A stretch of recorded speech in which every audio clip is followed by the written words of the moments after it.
Hello, hello. So I'm really excited to be here today with Marjolein.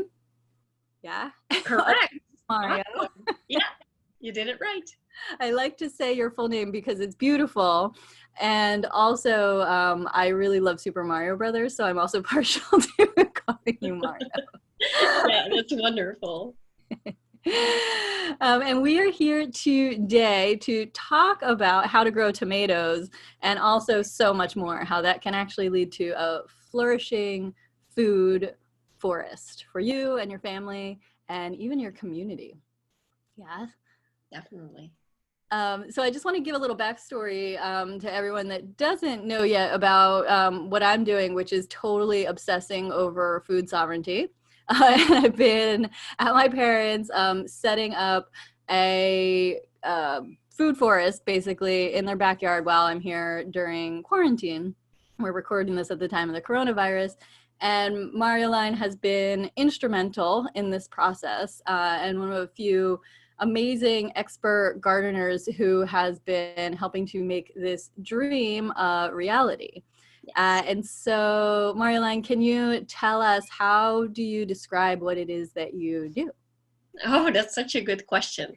So, if you look at the official naming of my business or what I do, I I'm a permaculture consultant. So that's the official word, permaculture consultant, horticultural specialist is also one, but that sounds so complicated. So what I actually do is I teach people how to eat out of their garden for the rest of their lives. That's what I do. That's my job. I love it. And what I love about you and what you do is how simple and accessible you make everything to people. So if anyone is here and watching this and you are a beginner and you're like, how do I start a garden? You are totally in the right place, because I went from only killing bamboo to now, ta-da! Show it. Look, these, my friends, are tomato plants, and these aren't even all of them, because as you can see, I started to thin them out on one side. So this is about what, 3/4 of, I have to do the rest today. But this, my friends, it was a direct result of being in communion with Marjolein and her amazing horticulture knowledge and expertise. So with that said, Mario, how do we grow a tomato? How do we do this? How do we tackle this? So first and foremost, I love using whatever you have on hand. Because one thing about me, I don't like to waste food. I don't like to waste products that we already have laying around. You don't need to get fancy pants with me. It just needs to grow food, right? That's our basis. That's what we want to learn to everybody, how to do this. And the best way and the easiest way is to grab a tomato you really love. Maybe it's in your fridge or your cupboard, but one condition or two conditions: has to taste amazing, and it has to be organic. Those two. And not because organic is really important, because it is, but because the seeds in an organic tomato can produce plants. And seeds in a regular tomato can't, in most cases. And all you have to do is this. I prefer when the tomato is rather rotten or you cannot really eat it anymore, because it's basically its own compost. And the only thing that you need to do is slice it in half, and within a tomato there's all these seeds stored, and it looks a little bit gooey, slushy, and that's the stuff that you scoop out, place it in a pot like yours, and you cover it up with soil and water regularly. And what do you get? Luscious, vibrant, abundant tomatoes. Super healthy tomatoes. And they smell amazing. I was just sitting here as you were talking, having a full sensory experience. Yeah, they smell like tomatoes. That's so funny. Yeah, and so that's what Mario said to me, and so that's exactly what I did. And I'll tell you that as I was scooping, I was like trying to save all the tomatoes as my mother was like making sandwiches. Shh, don't tell her. But she said to me, she was like, "You're not going to be able to grow tomatoes from that." And I said, "Oh yeah, watch me." So there you go. So this is proof that that is true. So you just scoop the seeds out of an old tomato, one that tastes really good, that you love, that is organic. And Yes. this is what happens. But so to keep it really simple then, like what are like the basic things that people need? So you spoke about soil. Yeah, soil is the basis of all my teachings, but I don't make it complicated. So what do you need for soil? You need some sort of, I prefer organic gardening soil, because then we know that there's no crap stuff stored in there, no chemicals, nothing. I prefer to buy a new bag, but if you have garden soil laying around in a bag, that's perfect too, if it's organic. Then you need compost. So any compost is good. Anything rotten is good. It's all perfect. Of course, it's best to make your own compost, but if you're impatient like me, I buy just a bag of compost and then I compost on the side. Or you can do some worm composting. Very easy to do because they produce compost for you. They eat all your stuff from your kitchen and they produce compost and compost tea very fast. That's a whole different topic. Could talk about it for days, but yeah, we're gonna do some videos on that. So if you want to come back and do that, we're gonna do some videos on that, and I'll also put some links below in the description to some of the compost that Mario recommends that you can buy online if you don't have any. Yep. And then what else do you need? So tomatoes. I want to explain this to everyone because some people don't realize what will happen with a tomato plant.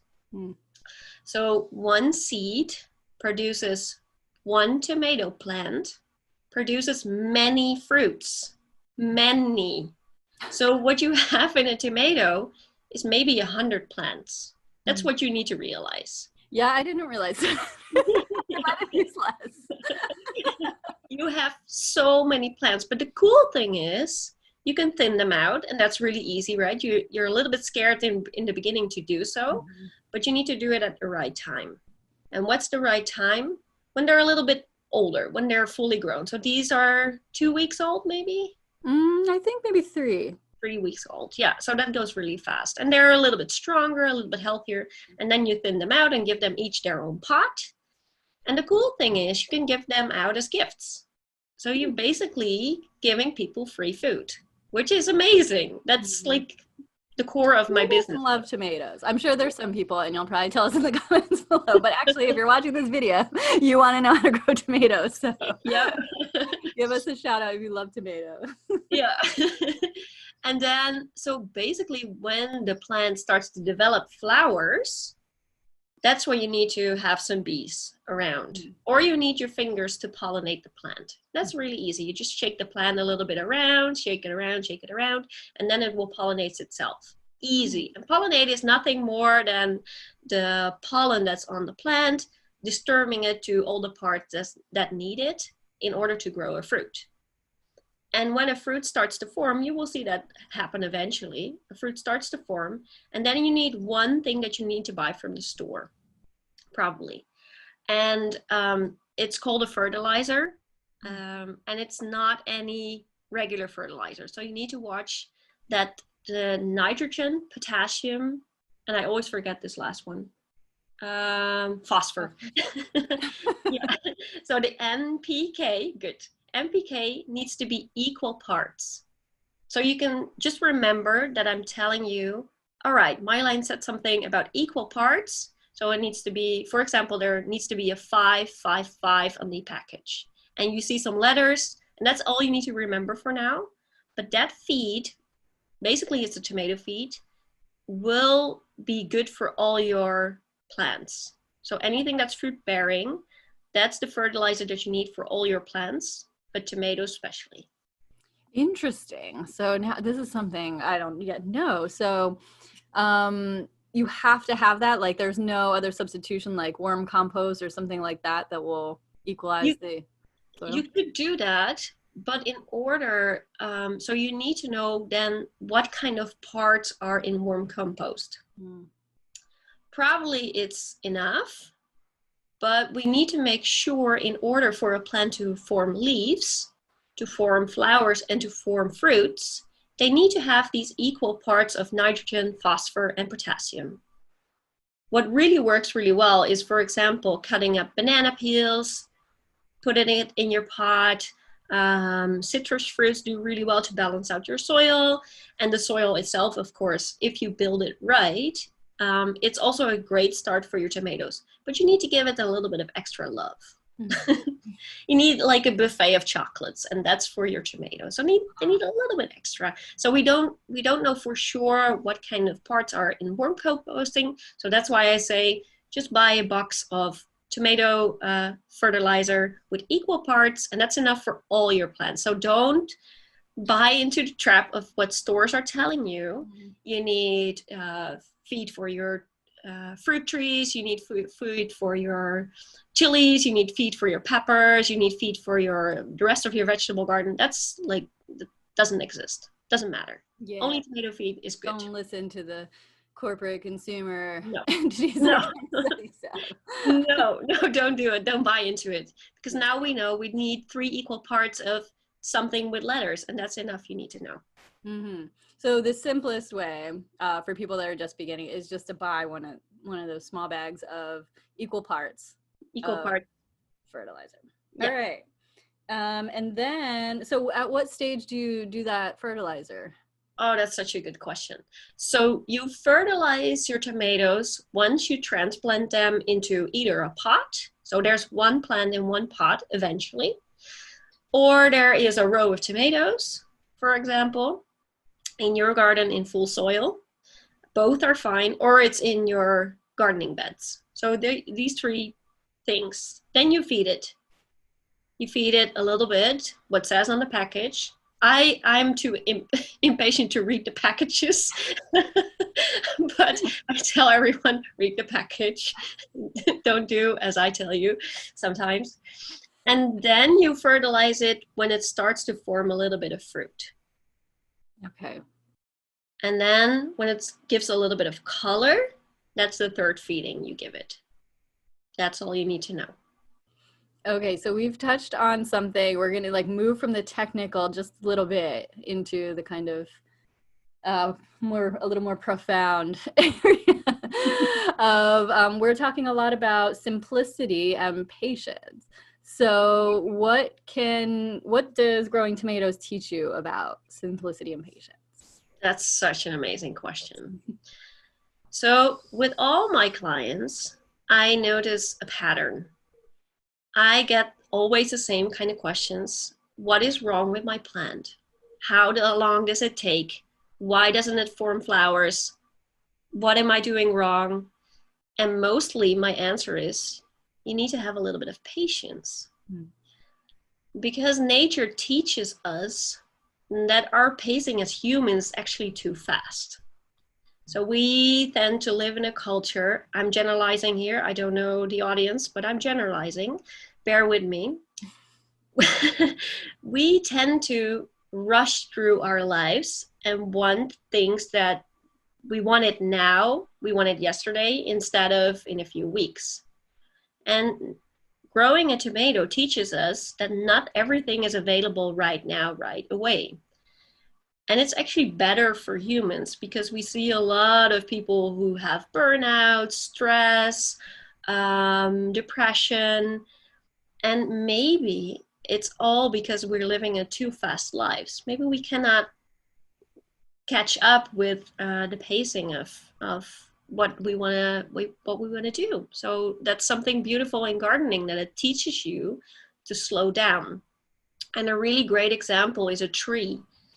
A tree sometimes gets thousands of years old if we let it. Maybe 100, maybe 300 years. And that tree actually has a total different time span that we do. It experiences life in a total different pacing than humans, and therefore sees more and is a little bit easier. Sometimes I see quotes such as, don't be a tree, don't stand still, but actually trees move. Mm. They really move really, really slowly, but we cannot see it because we only get like, what, 100 years old maybe, if we're lucky. So that's something really interesting, I think. Mm. And another thing, so like we're talking about growing a tomato, which is like one plant, right? Starting with one plant that you want. So what are the benefits? Because, you know, anyway, if you're like me, I'm like, I want a fully operating food forest like yesterday, you know? Yeah. So what are the benefits of starting small, having that patience, really starting out simply? Such a good question. So why I teach simplicity in gardening is because I want my clients to succeed. I really want my clients to eat out of their garden yesterday. That's what I want to accomplish. And how do I do this? I do this by not overwhelming my clients. Because if you Google on gardening or permaculture, you will get nuts because there's so much out there. And there's so many varieties that we can eat. But if we keep it small in the first year, it's actually a tool building skill. So growing a tomato, everybody can do it, but you need to have the skills to grow a tomato right. And then you need to develop something that's called intuition.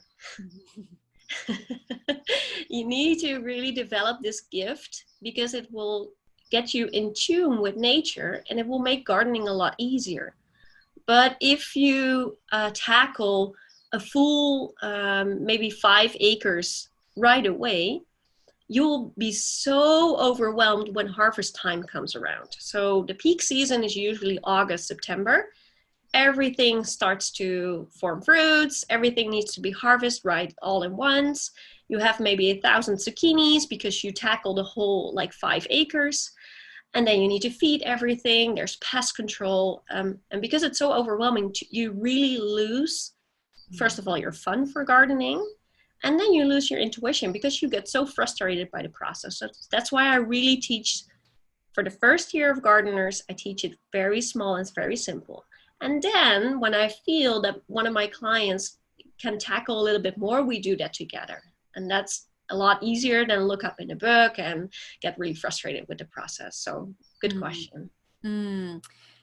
Yes. So to summarize, I think that's the thing. And I think you've pointed to something really important in our culture. So just for context, you know, I'm currently in the US, Mario's in Europe, right? And this kind of culture of, you know, consumerism and capitalism and wanting things fast and immediate and now is something that has really permeated throughout most of pretty much, you know, the entirety of the world. And so, you know, that energy is what would lead us to be like, well, I want the whole 5 acres now, right? Or I'm going to just go online and like Google all the answers because I know all the information's there and I'm just going to get it. And like you said, the thing that comes with that is actually paralysis and overwhelm, right? And actually missing kind of the whole point, which Of course. that attention and that growth, right, that can come along with doing it in a really well-considered way. Yeah, that's exactly right. Yeah, so I'm a big advocate. I can personally attest to your process, to your way of doing things, the way you're able to communicate things. Because like I said, not a plant person like a few weeks ago, but it's been so helpful to be able to be in communion with you and working with you and message you, you know, like for advice or questions or all of that stuff. So I highly recommend to anyone that is starting out, if you want to connect with Marjolein, I'll have some links below in the comments so that you can do that. And I know you do calls with people, you know, to get a sense of what they need and what's right for them. So you can book that through these links. Is there anything else you wanted to add about connecting with people and communally gardening? Yeah, so at the core of my business has always been giving back. That's like my core message. I donate a lot of money to a foundation that's called Kiva. and it helps and supports farmers that live in countries where it's not so abundant as where we live in. And I really want them to grow their businesses. So I hand out every sale that I make, I hand out microloans for their businesses to flourish.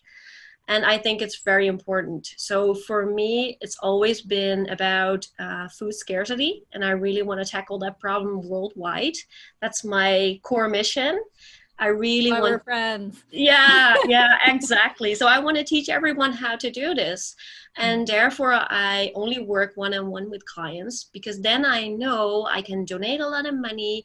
I can donate my time in teaching classes such as this. I can teach about soil and growing. And if people feel that they need a little bit of support, I'm really there for my clients. I always show up with the best energy. It's what I do. And if people feel like, oh, I want to work with her, so I only do one-on-one sessions. I sell VIP days, so we tackle this for a whole day, and then I add a little bit of support for that. But it's always tailored, so it's always custom made. All my programs are, and yeah, that's what I do, and I really love it. Thank you. That's the whole point. That's how you go from growing a tomato plant in a pot, wherever you are, to food sovereignty, which is for the whole planet. Yes. Really. So thank you. Yeah, it's important, that we become food secure for ourselves and our families. But I think that's the starting point, is when you relate to growing something yourself, you come to understand that in a new way. And then there's ways where, we can ripple out, and that has effects out into the world, and we can help other people become food sovereign as well. Yeah. So thank you for doing your amazing work. We'll have links in the description below for anyone that is interested in, and I highly recommend it, because just take one more gander, sniff it in, imagine the best smelling tomato ever. And thank you for spending your time with us today and sharing your knowledge with us, Marjolein. Thank you so much.